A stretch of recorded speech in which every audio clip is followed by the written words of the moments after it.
advice would you give to people who are just like chronic procrastinators? They're just not taking action. Yeah, the advice is very simple. I have the perfect piece of advice for them. It's have fun staying poor. Have fun staying poor. You're never going to make it. I don't care. Because if you can't look at your Instagram and think, you know what, maybe I should get into shape. If you can't look at my Instagram and think, you know what, maybe I should make some money. And you literally, with all the inspiration shoved in your face nowadays, I mean, you're sitting in this luxury apartment in Dubai overlooking the ocean. Like, this is what we do. If you can't watch people like us, if you're watching this podcast and think I need to do something and you're a procrastinator, good. I don't care. Have fun staying broke. Because like you said, I need someone to wash my cars. I need people like you. So not everyone can make it to the top, and there's no help for those people who can't motivate themselves. If you can't pay your bills, you know, it's hard to pay your rent, you're eating the crappiest food, you're driving the crappiest car, all the beautiful women in the world don't look at you, you can't afford any nice clothing, and you're sitting around thinking, oh, well, you know, just a few more hours playing Fortnite, then that's your station in life, and enjoy it. The old saying of, you know, you become the average of the 5 people you hang around with the most, that's older than the internet. That's saying it predates the internet. But essentially it means the 5 people who influence you the most.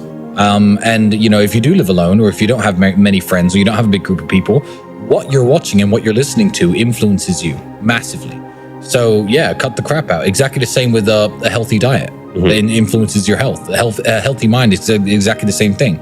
Scrolling up and down Netflix, watching trash all day is not going to get you anywhere in life, literally, ever. Whereas, you know, you might hear a piece of advice in a podcast, in this podcast, that, you know, makes you wake up and think, you know what, I actually need to get my shit in order. So yeah, be careful what influences you. You have to make life hard for yourself, because no one else is going to do it. No one else. I'm certainly not going to come into your room at 7:30 and kick your door down and say, I don't know what your name is, Steven from Los Angeles, it's time to get your life in order. Let's get up, let's hit the gym. You're not gonna, I don't care about you. No one cares about you that much. You should care about yourself that much. In which case you can't let women make you feel too comfortable. Because it's not something they do on purpose to stop us, but I feel like it's a woman's natural instinct to want as much of your energy as possible. Yeah. And she's happiest when she gets the most energy from you as possible. A woman wants nothing more than you to be at home with her all day long, talking to her all day long, watching movies with her all day long, and have sex with her 5 times a day. That's a woman's dream. And you know what? By all means, do that once you have $100 million. But don't do it now. Well, you just have to understand that in life you can't do it alone. And you have to form some sort of team if you're going to get anywhere. You have to have good men around you and good friends around you. Every king had generals. Every soldier had the soldier to his left and right. You know, every single person who's won any great battle or any great victory or any great moral victory didn't do it by himself. He had other people with him. So if you're born with a man and you have exactly the same blood, exactly the same interests, the same last name, you have to be fighting for the exact same things. You can go your separate ways if you like. If you really hate your brother, if you really hate members of your family, I understand. But I don't see who else there was in life, especially many years ago when I didn't know anyone to team up with. So we've just always been a team, and we've never even thought about it, never planned it. It just naturally happened. I think that's what God made brothers for. Unless you owe a moral duty to that person, by which I mean unless that person is your mother or your father or somebody who has helped you or somebody who has coached you or somebody who has taught you, don't go around trying to fix broken people. A mentor of mine has a saying, I don't fix broken birds. And what he means by that is, if you don't succeed, the bird's going to die in your hands anyway. And if you do, it's just going to fly away. Broken people are broken people for a reason. I understand certain levels of effort if you owe them, you know, if you have a sense of moral obligation towards them. But if you don't, then honestly, don't waste your time trying to fix broken people. There's no hope for a lot of people in the world. And a lot of people in the world are never going to make it, and they're never going to escape the mindset that keeps them in the matrix. I'd network with better people. Making money isn't everyone's purpose, but money makes everything about life better. I do understand people who say, oh, my goal in life isn't making money. There are other things that I like doing. And I always say, okay, tell me what those things are. Yeah. And if they say, oh, I like helping people, I say, imagine how many more people you could help if you had $100 million. That's so if true. they say, well, I just want to spend time with my family, you know, I don't want to be slaving away and making all this money. If I have enough money to live, I just want to spend time with my family and relax and raise my kids. I'm like, imagine how much time you could spend with your family and how much time you could spend with your kids if you had $100 million. And you give them the best life. Yeah, so money does make everything better, but no, it isn't everyone's purpose. I get people who want to live in a small cabin, in the woods and fish for their food and just, live without headache and, have a wife and have their kids and just live off the land. Yeah, I completely get that.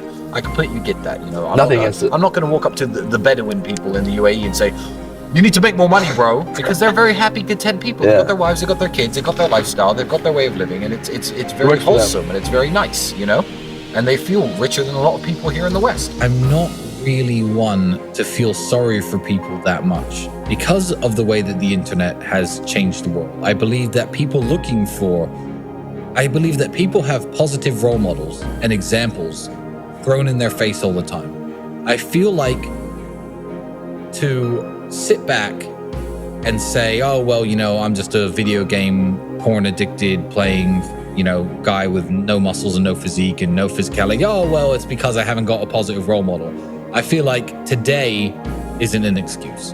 I feel like that every single second that you're scrolling on your phone or looking at Instagram, etc., there are dudes out there, even so much as selling little coaching calls or courses or, who you'd want to be like.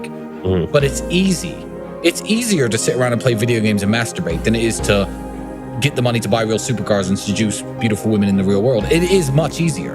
And because it's easier, I feel like a lot of people don't want to weigh out. So I don't need to give them advice. I feel like the advice is out there. If you're watching this and that describes you, good. At least you're listening to people with a healthy mindset who maybe can inspire you a little bit to try to be like that. But the type of person who really needs this advice and isn't going to get it is never going to watch this podcast. They're not going to look at the photo of you there with your shoulders, etc., standing next to me with all my whatever car I'm next to and think, I'm going to listen to these two. So those people aren't watching. So we don't need to worry about them, you know? I have friends that could hold me back, even today, but I don't let them. I have friends where if I hung around with them every day, I would not be in the position that I am in. I've certainly had women in relationships where if I did whatever she wanted, I would not be where I am today. You know, even little things. Sometimes you wake up at 7 a.m., you want to be in the gym by 8. She starts, reaching down your pants and stuff. It's just like, sometimes just get up, say no, hit the gym, have your shower, tell her you'll see her tonight and get to work. As opposed to, okay, all right, fine. One more round, then it's 8 o'clock, then a little nap, then it's 10, then it's, oh, do you want breakfast? Oh yeah, I'd love it if you make me breakfast. Then it's 11, nothing productive has happened. Exactly. You have to be the man in your relationship. And if you're the man, you do what needs to be done, not necessarily what you want to do. So I'm not saying you have to break up with your girlfriend. I'm saying you have to change the dynamic. She's not the boss of you, even when things are pleasurable and nice. Because believe me, if I could be in the exact same physical condition, the exact same financial condition, and all I had to do was lay around on my couch with beautiful women watching Netflix and getting blowjobs. Believe me, I'd do that. But you can't. No. That isn't an option. So, don't let your girlfriend make you feel too comfortable.